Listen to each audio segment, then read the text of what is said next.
I started this event back in 2017 to create a space where people can just share a moment of their lives and not fear judgment, criticism, but feel very empowered to be as authentic, vulnerable, and real as they wanted to be. And we've all been there. You think you're all alone, you don't think anyone cares, you don't believe that anyone will understand, and you think that you can't get out. Right now, someone out there is going through exactly the same emotional process. Your circumstances are unique when you went through it, but the feeling of suck is very much the same. The loneliness, the guilt, the shame, all the dysfunctional stories in your head. Someone's going through that right now.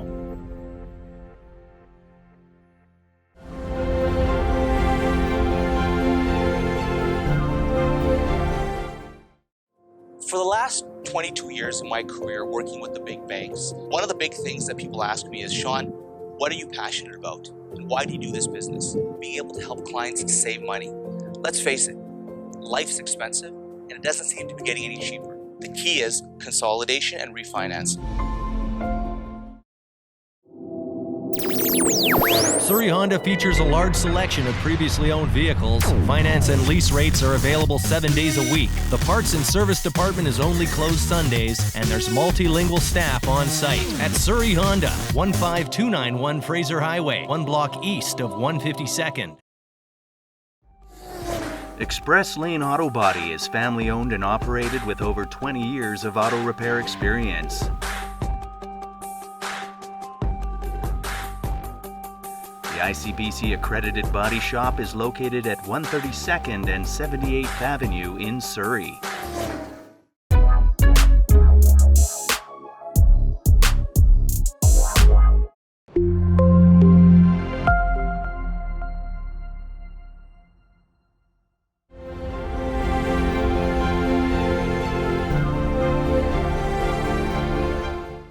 Trigger warning.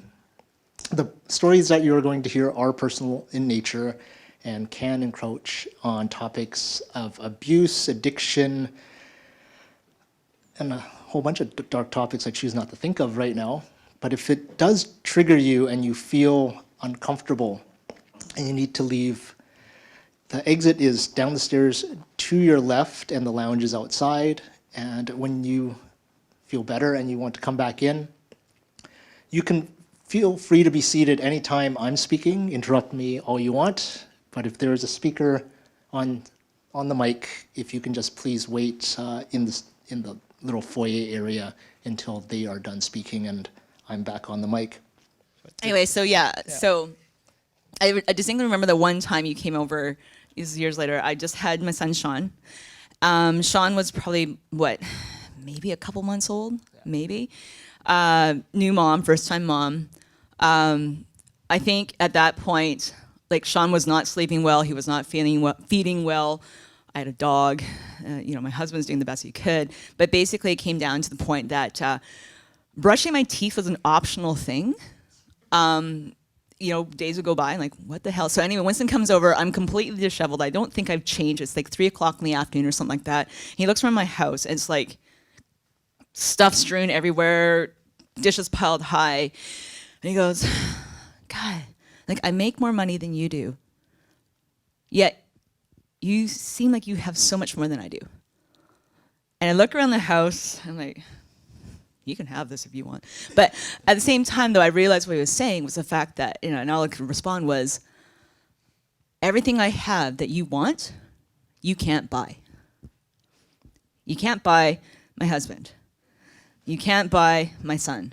You can't buy my amazing dog. You can't buy the things that I have. And everything you have, I don't really care to have.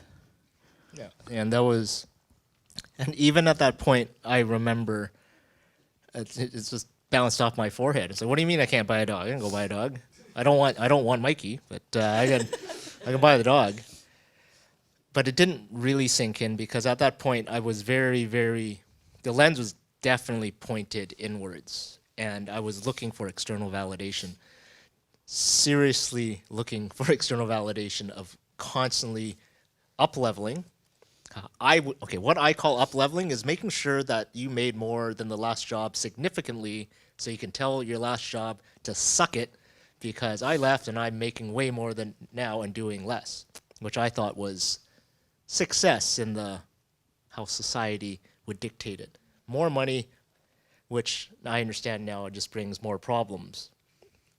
And I remember a story, you can tell the story, of I hear later where my sister and my brother-in-law are doing the roof, and my brother-in-law had to leave. And when I heard this story, I'll tell you my reaction to the story after, but she can tell the story. Was it the first time we did the roof or the second time? Okay. Yeah, the first time. So my husband, okay, so this is like, what, 5 weeks before our wedding? Maybe? So we got married on the Labor Day long weekend, and on the BC Day long weekend, which is like a month beforehand, my husband's sitting on the computer, he's like getting things ready. Go, yeah, we're gonna redo our roof. I'm like, we're getting married in a month. Like, what are you doing, right? So he goes, oh yeah, we can get it done in a weekend. You've never done this before. You're talking about, are you serious? So it's like, oh yeah, we'll get some friends. We'll get some friends out and help us do the roof. Like, and it'll be done on the week. Yeah, it'll be done, long weekend, we'll totally be done. Okay. All right, you think so? So anyway, weekend's getting closer. We have some friends lined up to come help us out and stuff. And he comes and tells me, like, 2 days. Yeah, Lewis, he says I have to go to Mexico on Monday for work. I'm like, this Monday? Like, as in, like, right after the long weekend, but not after long? He goes, yeah, so what about the roof? Oh, Lewis, he promised that he'll come help out after work. Okay. So we had like a bunch of friends come over to help, and I remember, driving up, and we had a good 8 sets of friends to come over to help, like reef shingles up onto the roof and everything else. My father-in-law came over to help, and are you talking about the chimney incident? No, the fact that people actually showed up unannounced. Oh, okay. I thought you were talking about the chimney incident. No. Okay, well, that's a different story. So anyway, yeah, it was awesome, like having a bunch of friends come over who've never roofed in their lives, who've never climbed a roof in their lives, actually come over and on their free long weekend to come and help us out with our roof. I think we had about, I don't know, at least 6 to 8 people come out to help us out. And I keep my eye to feed these people too. But yeah, so it was. I don't know. I just thought it was. Yeah, it is. That's just what friends do. Yeah, like she forgot the part that she's pregnant. No, I wasn't pregnant yet. I was getting married. What are you talking about? I like my story better. So, but yeah, she had to go and fix the roof by herself, and then all these friends voluntarily come, and I thought to myself, I have 1,000. Like, okay, at that point in time, I had one of those. Talkmans, those like bricks, the Motorola bricks, holds 999 contacts. I had 999 phone numbers in this thing, and I couldn't get someone to help me move. She gets 8 people to come voluntarily fix her roof, and I go, that's mind-boggling. Like, how do you do that? And then email. And I couldn't relate. I could not understand what was going on, and again, like our lives diverged. I went one way down into the darkness, and she went the other way. A few years later, and we're just gonna pick things because I want to understand what happened on the other side of the story, because I tell my story and I don't know the other side. My first trip to Europe, and I thought, me being this type A meaning asshole personality, landing in Europe, and I had my money belt. I thought it's all secure, and I got set up, and I lose my passport, all my money, and all I had left was one credit card. And I remember emailing her. I go, Christine, don't tell mom. I lost my passport stolen, money stolen. I have a credit card. I'm in this hotel. I can't continue on with my trip. They won't let me on the plane. I don't know what to do. Yeah. And she goes, okay, and ended the phone call. I wake up the next day, I log into my email, and there's an itinerary of where to go, when the consulate opens, what bus to take, what transfer to take, step by step. And I'm looking at it, and I always wanted to ask, like, how did you know? Hey, Mike, what do you do? It's like, oh, God. Winston on his first trip. All right, Mike, what do we do? He goes online. All right, that's what we do. That's really what it is. Man, I thought it was all you. Well, it was partly me. I woke Mike up. It's like, I think it was like 2 o'clock in the morning. Mike, okay, this is what happened to Winston. Yeah, like when I saw that, it just. I remember when I saw that. All I remembered was way back when we were kids. Mom would go, "You two only have each other." Yeah, Liz was a mistake. And then Richard was made afterwards to make sure she had a company, but she wasn't around back then. So it was you two have each other, and make sure that you understand that, because you can't trust anyone else, but you can always trust each other. And when I saw that, and I looked at it, it's like, well, I go, that's nuts. And all that fear that I had, I'm sitting there, all I had was this one credit card, and I'm stuck in a world that I don't know. But all of a sudden, all that fear went away, because on the other side of the planet, there was someone trying to make sure that I was okay. But I still didn't learn about family until, as I said, much later, after my father passed away. Then Sean was born. I looked at Sean, and I looked at him, and I remember cradling him, and I said, I needed you more than you can imagine. And then things started to shift. And what happened to me was I was still chasing after money, fame, and fortune. And then we had this talk, and I shared this talk with Matt. A few of you might have heard it, about you asked me why I do what I do. I did? What's your goal? Oh, yeah. I asked you, what do you define as success? Yeah. Yep. I asked you, what do you define as success? And you couldn't really answer me, because I remember you coming over and saying to me, I think I have a drug problem. I'm like, oh, okay. Why? What do you think you have a drug problem? He goes, I popped 2 things. I have ecstasy, and I really didn't care. And I don't actually remember much more beyond that, except the fact I said, okay, well, why did you do it? I've even spoke to my sons about this too. When they say, oh yeah, people who take drugs are stupid. I'm saying, no. There's a reason. There has to be a reason. People don't necessarily want to take drugs just because. Some people do, probably, I don't know. But it's not necessarily the case. So I've even told them before, like, okay, so are you saying that Uncle Winston's stupid? They go, yeah. I said, no, there's a reason. I said, there was a reason behind it. Yeah, so anyway, long story short, I asked him, okay, so what do you define success? And I told him that, I said, what led you to it? And he goes, oh, I've been trying to work this, I was trying to do that, and it all came down to business and work and trying to meet deadlines and so on and so forth. And I said, okay, well, I said, I don't think you have a drug problem. I think you have a work problem. And then you're like looking at me like, I said, well, okay, here's my question. What do you define as success? And you couldn't really answer. And I remember saying, okay, are you talking about the fact that, making $1 million in your name and finally hitting that $1 million mark is your definition of success? Is that what it is, or a $2 million mark? Okay, well, kudos to you for making that $2 million, because you're gonna be spending it on, a psychiatrist.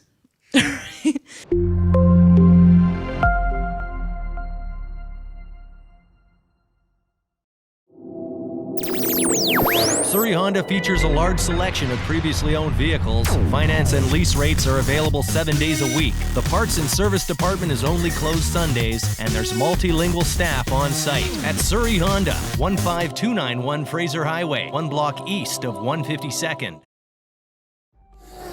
Express Lane Auto Body is family owned and operated with over 20 years of auto repair experience. The ICBC accredited body shop is located at 132nd and 78th Avenue in Surrey.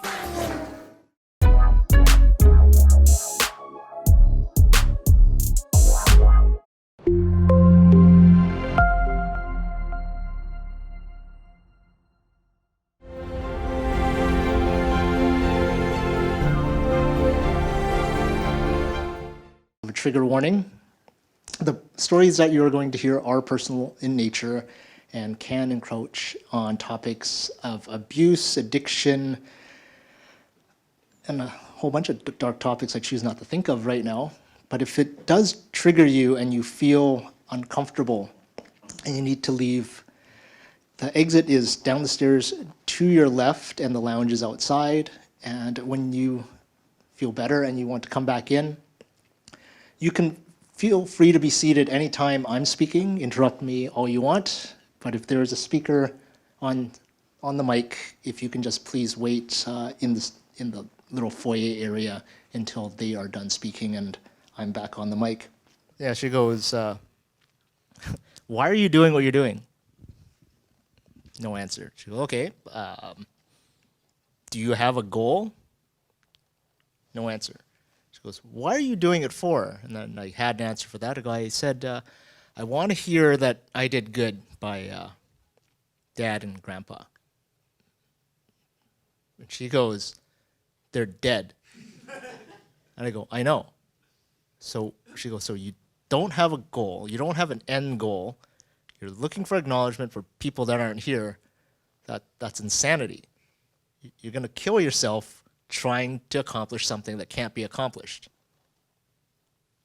I go, I know. And I'm doing it anyway. And then she said, what's your definition of success? And I said, failing. Quitting is failure. And then she goes, no, quitting's an option. And I still didn't get it. And continue on. We leapfrog a little further along when all this started to happen, when I learned that there was other things that mattered in life. So I not necessarily abandoned the quest for money, but then I started understanding that there is things that are more important than status and money. And then the one thing that I've always wanted to ask, now I have a dog now, and I never wanted a dog. The reason I never wanted a dog is back then when we were in Chinatown, I was chased by a Doberman through Chinatown, and I thought the damn thing was going to eat me. And I had PTSD my entire life with dogs until she got a dog, my mom got a dog, and it's pretty hard to get scared by a lab and a poodle. But I got comfortable. But then you came up to me a couple years ago and said, you should get a dog. Yeah. And the reason for that was because, I can't remember totally what our conversation was, but basically it came down to the fact that when I said to him, when you come home to your condo, you open the door, and everything that you come home to is dead. There's nothing to greet you. There's no life. You have stuff. You've got a lot of stuff, and that's how you define yourself. Then fine. But it comes down to it, you come home to death. There's nothing there. You have, and then I said to him, you know what? I just realized you've never taken care of something. You have, and plants don't count because I can't take care of a plant. I just let people know, I actually, when anybody gives me a plant as a gift, I actually apologize to it. It's like, yeah, sorry. Yes, I did kill a mint plant. I don't see how that's possible. But anyway, so I said to him, you know what? You need to come home to something and actually value its worth. And I said, you need to get a dog. He looks at me and goes, great. And then I said, you think I'm joking with you, but I'm serious. You need to get a dog.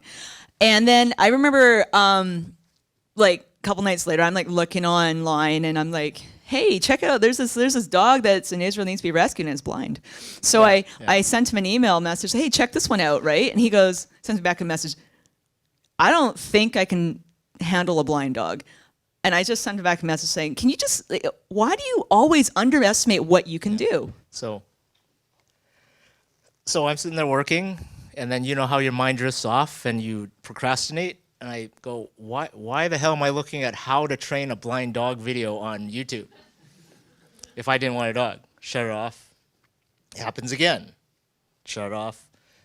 Happens again. I'm like, okay, there's some part of me that really wants to learn how to train a blind puppy, but you know what?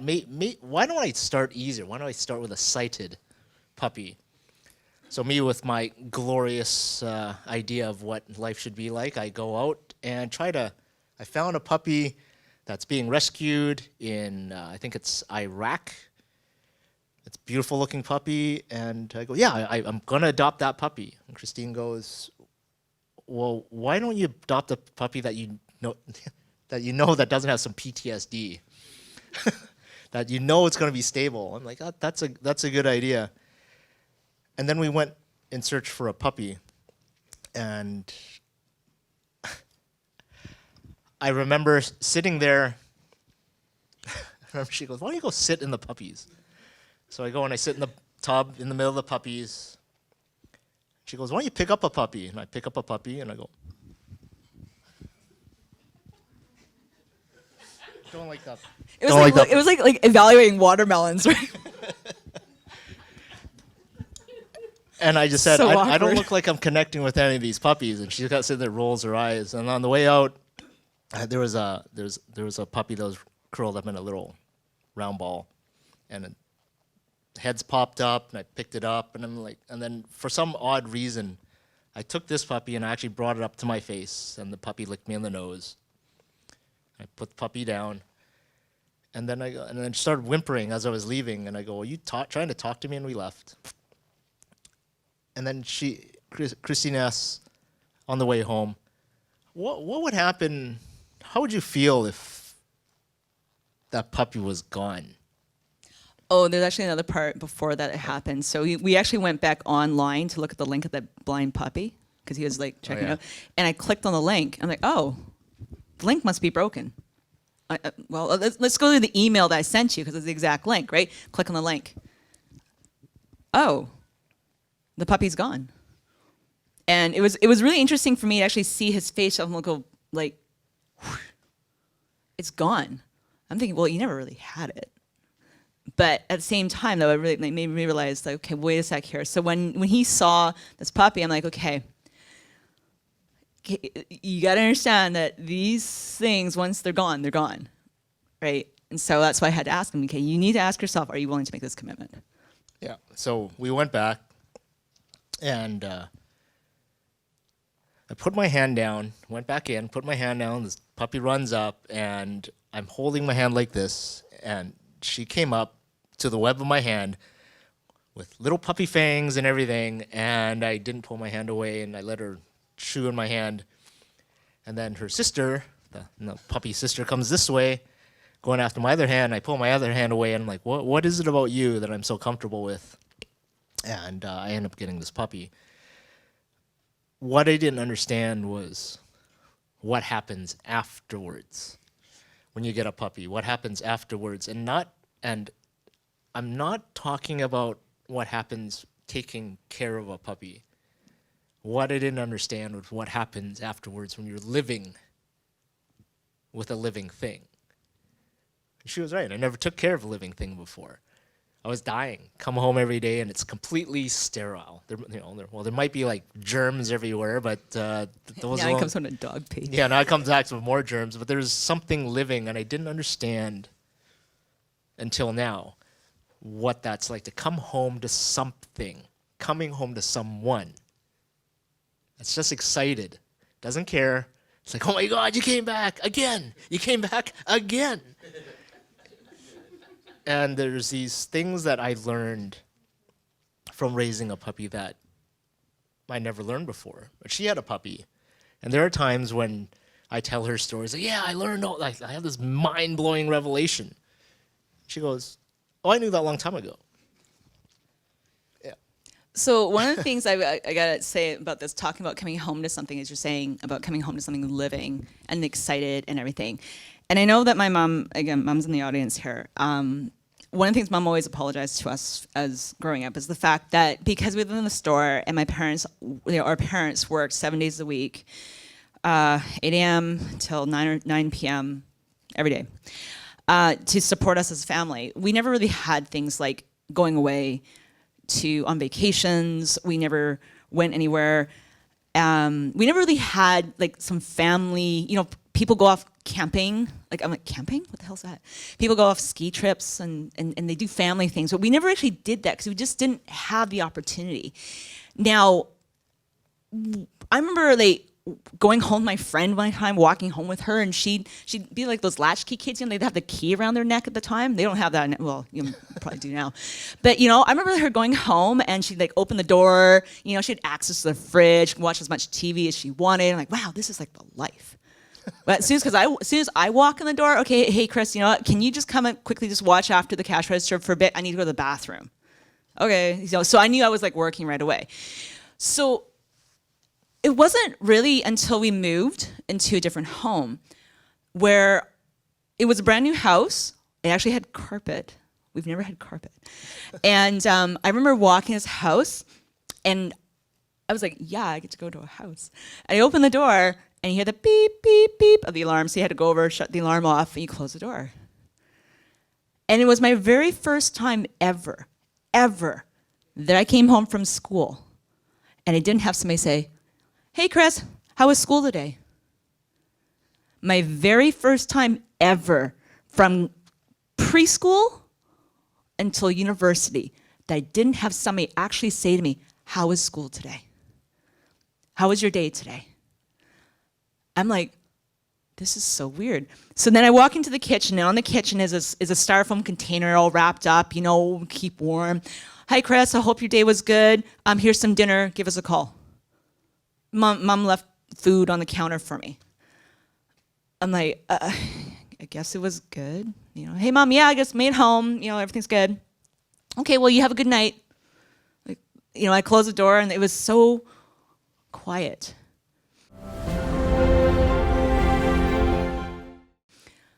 So I know for me, like that was a huge revelation of like, wow, that's what my friends felt like when they come home and there's nothing there. And that's actually one of the things, again, about family for me, that I wanted to make sure that my boys never felt.